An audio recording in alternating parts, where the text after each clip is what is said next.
Welcome back, friends. So, we have started to learn about reward policy under the subtopic of reward management in compensation management. So, up till now we have learnt as to what is a reward policy, what is its importance. Now, the next aspect of a reward policy is to how to come up with a reward policy, or what are the steps involved in developing a reward policy, because this is a written document which is prepared by the human resource management departments, which is further implemented, communicated to the people. So, while drafting a policy, what all steps you need to take care of? So, the first step here is identify the objectives. So, you need to define the purpose and objectives of the reward policy in alignment with the organizational goals. So, we have emphasized on this particular aspect a number of times that your reward policy must be aligned with the organizational goals. So, the first and foremost step here is to define the purpose and the objectives of the reward policy, whether it is aligned with the goals of the organization or not. Once this is done, the second step is to gather information. So, you need to collect data on employee demographics, market trends and organizational needs. So, we all know that employee demographics, or we can say the preferences of employees, and as a team what are the needs and demands of an employees, because these needs and demands, they come from the demographics of an employee, whether he or she is married, living with the parents, having kids or not. All these informations must be collected and then analyzed as to what are the market trends, what are the organization's needs.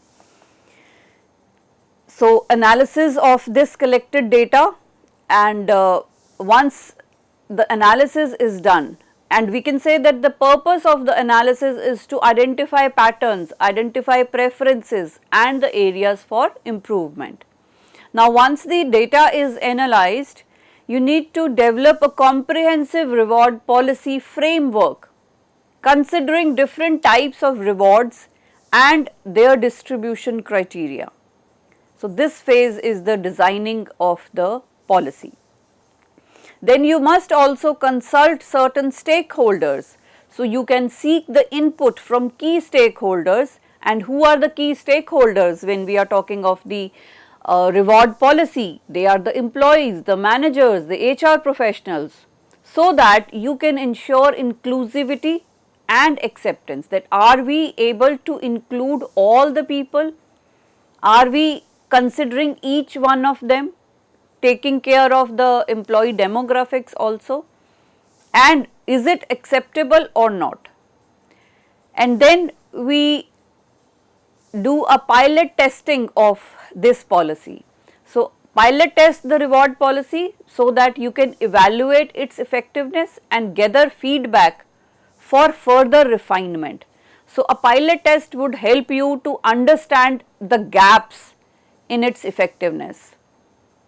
So, though you have taken utmost care, but when it is implemented, there are certain gaps that you now are able to identify, which you might have left when you were drafting the policy. So, after implementing, you get to know about these gaps, and then you can take certain steps to control these gaps. So, implementation is done. Then roll out the finalized reward policy accompanied by clear communication and training for all stakeholders. That is done at the implementation stage. Then you need to monitor and review. So, continuously monitor the implementation of the reward policy and gather feedback for the periodic review and further adjustments. So, continuous monitoring and reviewing is very important, mainly because the scenarios are changing, preferences are changing, environment as such is changing.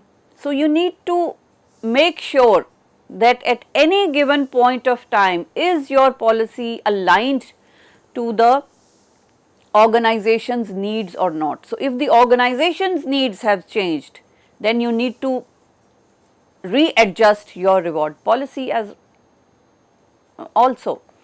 So, moving further, the challenge of developing a reward strategy or reward systems is of great importance, because though we understand the importance of having a good reward strategy, reward policies, but at the same time the organizations, the HR departments, they do face certain challenges while they are developing these strategies or policies. So, let us take a look at these challenges. So, the first one is budget constraints. So, limited resources may restrict the organization's ability to offer competitive rewards, necessitating creative solutions. So, as we have already discussed when we were discussing about the types of rewards or what all can be offered to the employees in terms of reward. So, it is not necessary that every time you have to give a monetary reward only. There are certain non-monetary rewards also. So, if there are budget constraints and you do not afford to offer monetary reward to your people, you can think of some creative solutions, maybe giving a congratulatory email, or maybe celebrating small accomplishments would save a lot of money, but that small effort from the employer's end can make a huge difference for the employee. So, it is not always that money would be considered as a good reward. A small recognition, a pat on the back, a congratulatory email or an appreciation letter, an appreciation certificate can also solve the problem. It would be less burden on the pocket of the employer, but it can help enhance the motivation, the morale of the employee. So, even if there are budget constraints, you can still think of some creative solutions in rewarding your people. Then another challenge is the alignment with organizational culture. So, I have emphasized this a number of times that be it the reward strategy, be it the reward policy, your reward systems, everything has to be aligned. But what if it is not? And many a times it happens. So, you must ensure that the reward strategy aligns with the organization's values and culture and is essential for its acceptance and effectiveness. So, it would be accepted, it would be effective only if it is aligned. So, this is again a challenge when you are developing a reward strategy, because you have to think in terms of organizational culture. Then thirdly, the employees' expectations are changing. So, today organizations are operating in a VUCA world, which is volatile, uncertain, complex and ambiguous. And employees, they come from so many diverse backgrounds. So, employee demographics, their preferences evolve over time, requiring a regular review and adjustment of the reward strategy to remain relevant.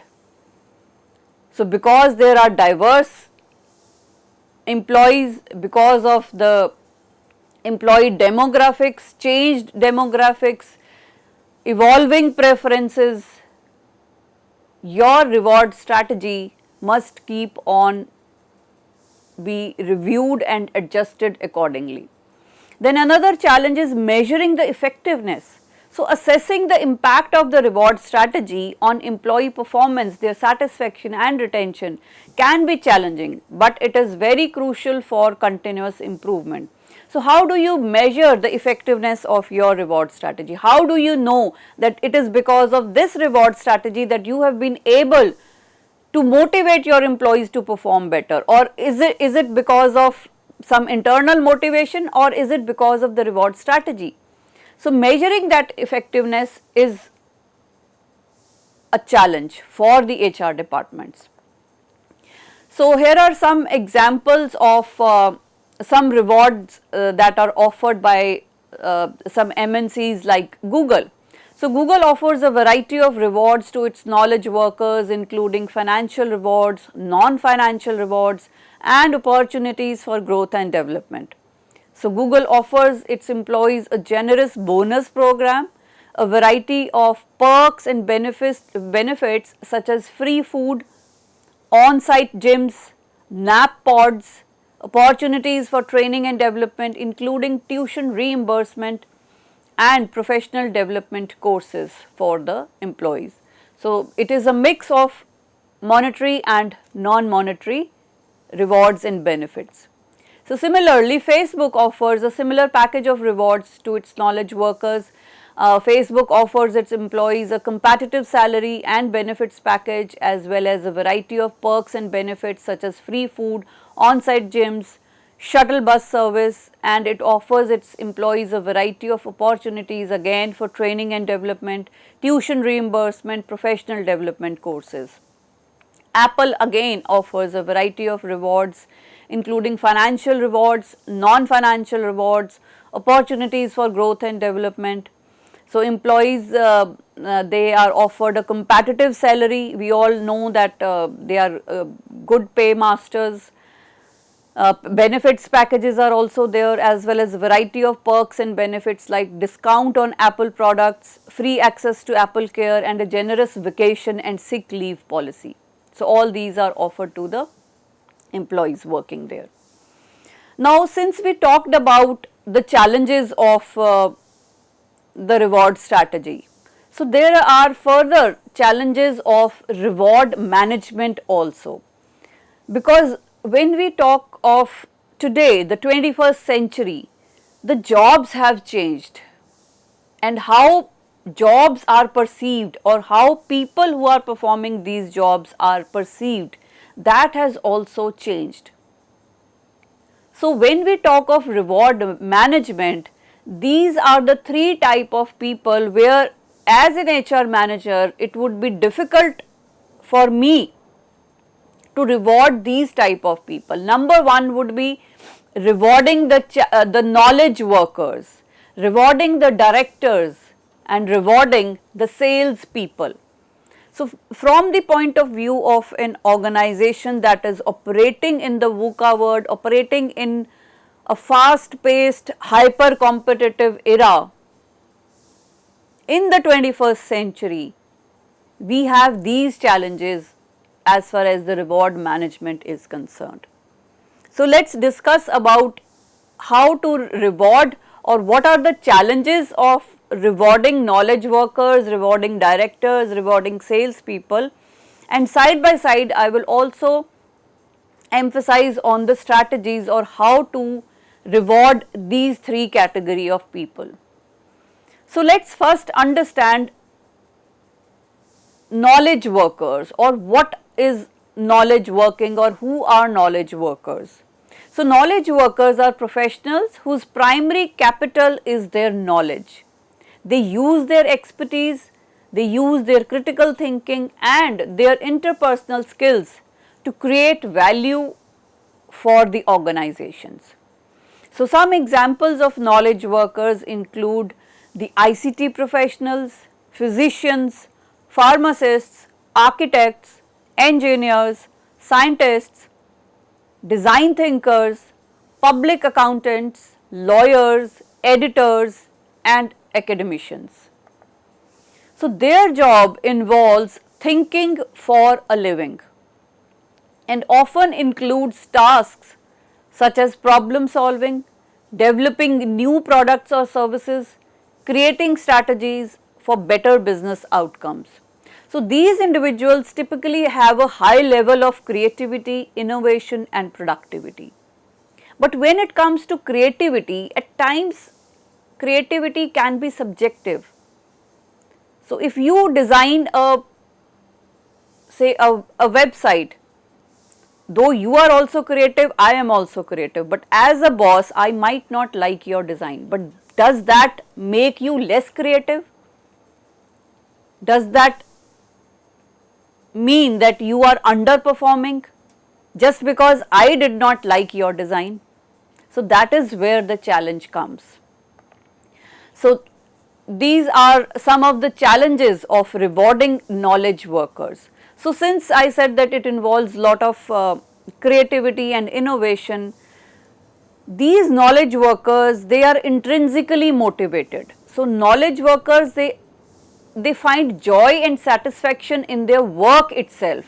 So it's not the salary that is, or the incentive that is motivating them, but it is their own work that motivates. So that is why we say they are intrinsically motivated, but they do demand external rewards also. So if there is a mismatch between their intrinsic and their extrinsic motivations, then that can be challenging. Secondly, the traditional incentive models may not be effective for knowledge workers who are engaged in complex and heuristic tasks. So balancing the intrinsic motivation, as I said, with the external rewards is crucial. That is where the actual challenge lies. Then complexity of task, the second challenge. So knowledge workers, they involve solving novel problems that lack a single or obvious pathway to the result. So for example, if you are like, we can take the example of the vaccine that was developed. So it is not something that we know how to do it. There can be multiple ways of doing it, keeping in mind the time constraints, keeping in mind the budget constraints. So there can be multiple options, and you have to actually keep on performing every task to come up with the perfect solution. So that is why there is complexity of tasks. So while performing these experiments of, say, coming up with a vaccine, you might be failing. So if you, say, tried your hands or you experimented on 5 different methods, you might fail every single time. But does that mean that you are underperforming? Does that mean you will not be rewarded? So because of the complexity of the task that knowledge workers are performing, their reward management becomes difficult. So unlike manufacturing tasks, knowledge work does not break down neatly into timed components. So ideas and creativity do not follow linear timelines. So someday you might be coming up with something very novel, very creative, but the other day you might not be feeling that creative, or some new ideas might not be coming to your mind. But does that mean that you are less creative, you are underperforming? That is the challenge. So rewarding such complexity requires a nuanced approach.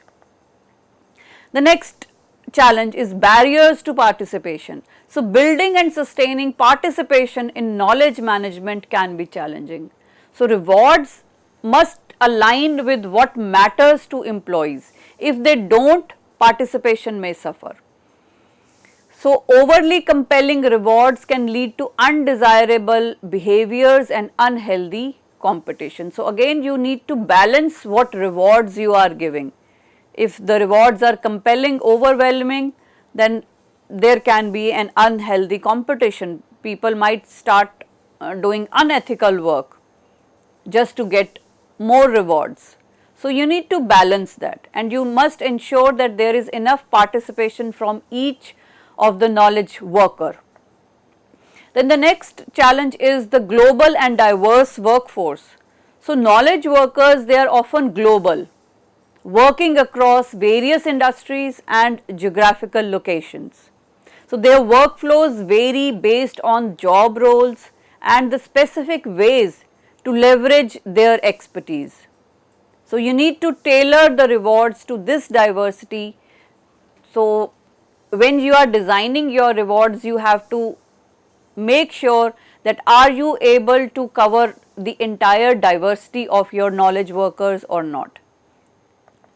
Then the next point is balancing autonomy and accountability. So, knowledge workers, they thrive when given autonomy to explore and innovate, because it means a lot of creativity and innovation. And people who are creative, they need autonomy. They cannot afford to have a manager who is micromanaging, supervising every small little thing. But at the same time, they need to be accountable for their work also. So, managing autonomy and accountability is of utmost importance when you are thinking of rewarding them. So, these are the challenges that are faced by the organizations who are hiring knowledge workers. So, how can we reward knowledge workers? So, here are some quick tips on rewarding knowledge workers. So, as far as their intrinsic motivation is concerned, which was a challenge, so allow the knowledge workers to have autonomy over their work. Let them make decisions and choose how to approach tasks. Encourage continuous learning and skill development. Provide opportunities for trainings, for workshops and certifications. Then connect their work to a larger purpose. Help them see the impact of their contributions on the organization or the society at large. Then another strategy could be by giving them recognition and appreciation. So, recognize knowledge sharing efforts in team meetings, highlight the individuals who actively contribute to knowledge sharing. Privately, you can thank employees with handwritten notes from executives or managers, sending an email or a letter.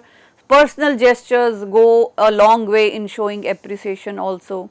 Then you can develop metrics and leaderboards. So, use metrics to measure knowledge sharing activities, create a visible leaderboard to showcase top contributors, make it a positive competition by celebrating those who consistently share knowledge. So, it is not always about the results, it is more about the efforts.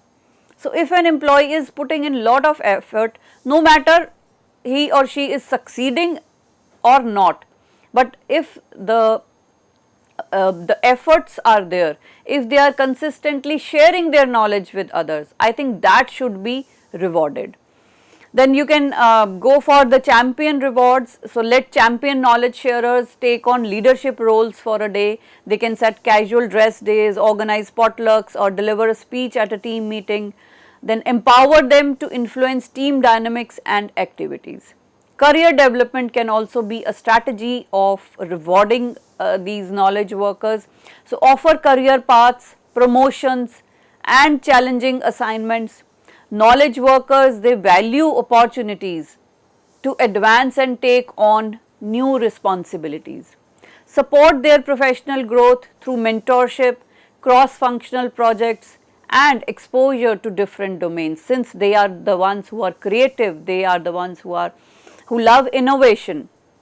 So, when they have exposure to different domains, that would help them to grab certain better opportunities, or how at times having a multidisciplinary approach in solving your problem can actually help you. So, all these career paths can be developed for the knowledge workers. Then another very interesting strategy can be flexible work environment. Since they want autonomy, they want flexibility. So, you can allow flexibility in their work hours and even give them remote work options. So, remote work options means that it is not necessary for an employee to come to the organization in the physical space. He or she can work from anywhere, even if the worker is on a vacation, still he can keep on working. So, knowledge workers, they appreciate a healthy work-life balance. So, if you are able to give them or help them maintain a healthy work-life balance, you have rewarded them. So, it is not necessary that every time you have to give a bonus or a monetary reward. By giving them this autonomy, by giving them flexibility, by giving them the chance to maintain a healthy work-life balance, you are rewarding them. So focus on outcomes rather than rigid schedules so as to have a result-oriented approach. Then another important strategy is collaboration and networking. So you must encourage collaboration across departments, because knowledge workers, they thrive when they can exchange ideas and learn from diverse perspectives. So as I said, having a multidisciplinary approach. So how do you develop a multidisciplinary approach? Is by collaborating with people of other departments, by sharing, learning from them, sharing your own opinions, learning from other point of views. So for that you can organize events where they can connect with their peers, they can attend conferences and participate in the industry forums, whereby they can learn a lot from what other people are doing, what the other peers are doing. Next comes the directors. So what are the challenges of rewarding directors? So rewarding directors presents several challenges due to the unique nature of their roles and responsibilities. So first is the balancing of short-term and long-term goals. So directors must make decisions that benefit the organization in both short-term and long-term.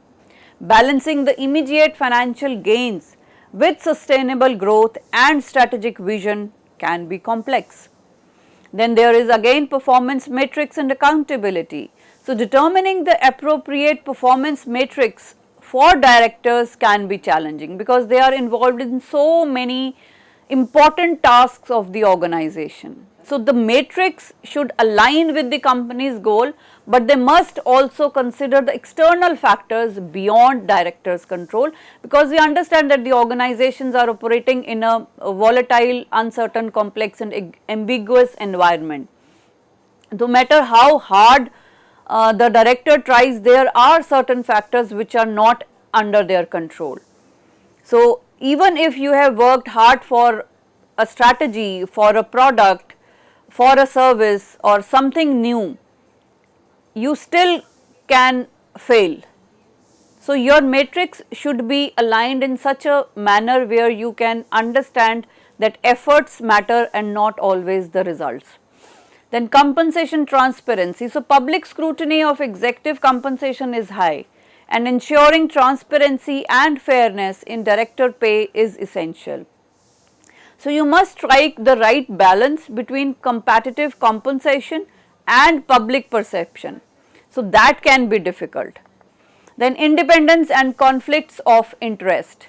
So independent directors, they play a crucial role in governance.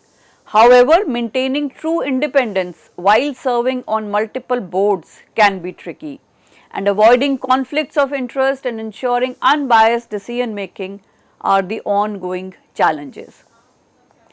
So friends, in this particular lecture, we discussed broadly about the challenges of reward management. There can be budget constraints, there can be misalignment, and apart from that, we have started to learn about the three broad category of employees where the organization face challenges as to how to reward them. The first one that we discussed was the knowledge workers. So how knowledge workers behave, how knowledge workers actually work, and what are the challenges of rewarding knowledge workers vis-a-vis they are more intrinsically motivated, right? Then their tasks are complex. It is not a single path that you are performing and you are getting results. There can be multiple ways of doing things. So there is not single obvious pathway that will lead you to the result. There are more creativity and innovation oriented. There can be barriers to participation, and these knowledge workers, they are global as well as diverse workforce is there. So as an HR manager, you have to take care of all these aspects when you are designing the reward strategy for these category of people. So, people like pharmacists, like designers, like scientists, all these come under the knowledge workers. So, it is important for the organization to understand these people and design the reward strategies. They can allow to have them autonomy over their work, they can recognize their knowledge sharing efforts, they can appreciate by giving them handwritten notes or congratulatory messages. Then their metrics can be used to measure their knowledge sharing activities and how they are making a positive impact on the organization as well as the society. So, we will continue with these challenges in the next lecture. Thank you.